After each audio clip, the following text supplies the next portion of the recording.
Germany का चलेगा, दिल्ली में रहिए। भारत के अंदर एक और बड़ी खबर आ रही है, एक और बड़ी खबर आ रही है। समाजवादी पार्टी के नेता एसटी हसन ने बड़ी स्टेटमेंट दे दी है कि मुझे धोखे में रखा गया है, मेरे साथ विश्वासघात हुआ है। ये कहा है एसटी हसन ने। इस समय की बड़ी ब्रेकिंग स्टोरी है।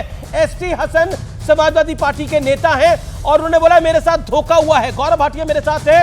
एसटी हसन कह रहे हैं हमारे साथ धोखा हुआ है। मनोज तिवारी कह रहे हैं कि आम आदमी पार्टी के कार्यकर्ताओं के साथ धोखा हो रहा है। गौरव भाटिया न्यूज 18 से बोले एसटी हसन, ये बड़ी स्टेटमेंट है अपने आप में। मुरादाबाद का टिकट कटने पर बोले कि मेरे साथ धोखा हुआ है, विश्वासघात किया है, मैं धोखे में रह गया और मेरे साथ क्लाइमेक्स हो गया, मेरे साथ विश्वासघात हुआ है। एग्जैक्टली ये बोला है गौरव भाटिया। देखिए, जो हसन जी ने कहा है वो बहुत ही गंभीर मसला है। ये दिखाता है किस तरह से अखिलेश यादव किसी के सगे नहीं।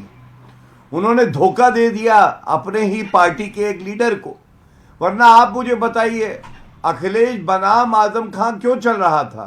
रामपुर और मुरादाबाद में दो प्रत्याशियों ने पर्चा भर दिया। बिना अखिलेश यादव की सहमति के तो ये हुआ नहीं होगा।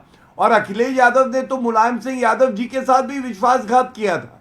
वो पिता हैं जिन्होंने अपने पुत्र को मुख्यमंत्री बनाया, उस पिता को ही पुत्र ने गद्दी से हटा दिया था। ये भी देखा है सबने। इसलिए मैं यही कहूंगा, ये चिंताजनक है कि आप इलेक्शन जीतने के लिए अपने ही पार्टी के लीडर के साथ धोखाधड़ी कर रहे हो, विश्वासघात कर रहे हो।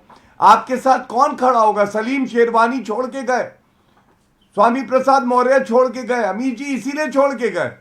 देखिए, स्वामी प्रसाद मौर्य जब अनर्गल बयान दे रहे थे तो हम लोग पुरजोर तरीके से कह रहे थे गलत है, हिंदू विरोधी है। लेकिन अखिलेश यादव चुप रहे क्योंकि उनका अपना काम था। और जब उनका काम निकल गया तो दूध में से जैसे मक्खी निकाल के फेंक देते हैं, जवाब ले लेते हैं, वैसे वो फेंक दिया करते हैं, जैसे हसन साहब को आज किया है। ओके, सुनील यादव जी। अमित सिंह, मैं केवल एक बात कहूंगा आपके कार्यक्रम में कि अगर मुद्दों पे बात करना है तो ठीक, पर्सनल होके बात। अभी हम पर्सनल हो जाएंगे तो इनको बहुत बुरा लग जाएगा, हो सकता है आपका कार्यक्रम छोड़ के भाग जाएं। तो मैं ऐसा कोई टिप्पणी नहीं करता हूं क्योंकि मैं इनके पिताजी का बड़ा सम्मान करता था और वो बहुत अच्छे व्यक्ति थे। मुझे याद है हम लोगों के सामने उन्होंने एक जगह मंच से कहा, मंच से भाटिया जी ने कहा था कि नेताजी के और समाजवादी पार्टी के हम पे इतने एहसान है कि हमारी 7 पीढ़ियां नहीं अदा कर पाएंगी। और मुझे लगता है पहली पीढ़ी है, हम व्यक्तिगत नहीं जाते। जहां तक सवाल एसटी हसन साहब का है तो स्वाभाविक है उनका टिकट कटा है, दुखी होंगे। और लेकिन उन्होंने माननीय राष्ट्रीय अध्यक्ष जी पर भरोसा जताया है। उन्होंने कहा कि राष्ट्रीय अध्यक्ष जी चुनाव लड़ाना चाहते थे और हमें भरोसा है। मैं आपके कार्यक्रम में कह रहा हूं, क्यों है मेरठ में कंफ्यूजन है, मुरादाबाद में कंफ्यूजन है, रामपुर में कंफ्यूजन है। कंफ्यूजन क्यों है ये इतना? नहीं, कोई कंफ्यूजन नहीं, कोई कंफ्यूजन नहीं। एक सिंबल पे दो पर्चे भरे जा रहे हैं। एवी फार्म कंफ्यूजन नहीं तो क्या है? वरना सोल्यूशन तो नहीं। नहीं, ठीक बात है। मानो उनका एक जगह टिकट हुआ, फिर टिकट चेंज हो गया तो स्वाभाविक एवी फार्म उनको मिल जाएगा। और टिकट क्या भारतीय जनता पार्टी नहीं काट रही? क्या वरुण गांधी का टिकट काट दिया? क्या बोलेंगे?